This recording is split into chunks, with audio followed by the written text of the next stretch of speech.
Welcome to our channel. Today we how to transfer sound effects from Epidemic sound into Audition. Easy tutorial step by step clearly. First, open your web browser and navigate to the Epidemic sound website.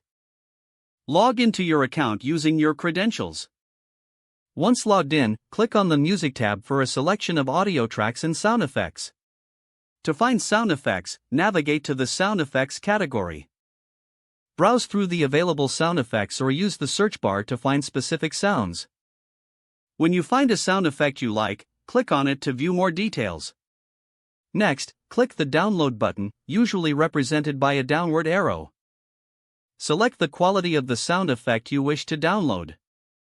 The sound effect will begin downloading to your computer, typically to your default downloads folder. Now, open Adobe Audition on your computer. In Audition, navigate to the File menu located at the top left corner. Select Import from the drop-down menu. Choose File from the Import options.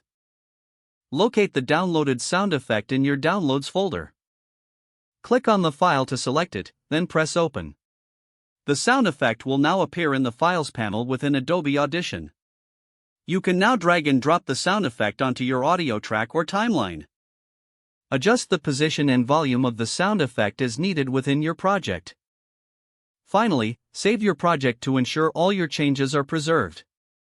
If the page does not load, refresh the browser or try again in a private or incognito window.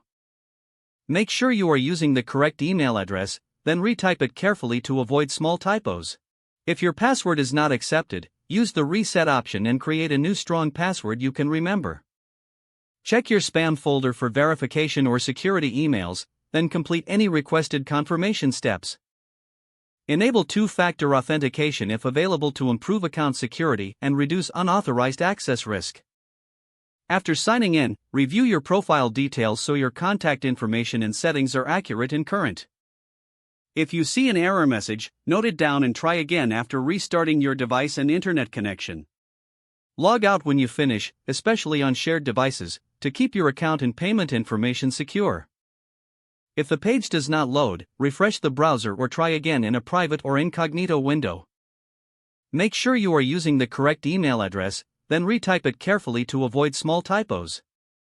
Don't forget to like this video and subscribe to our channel for more step-by-step tech guides.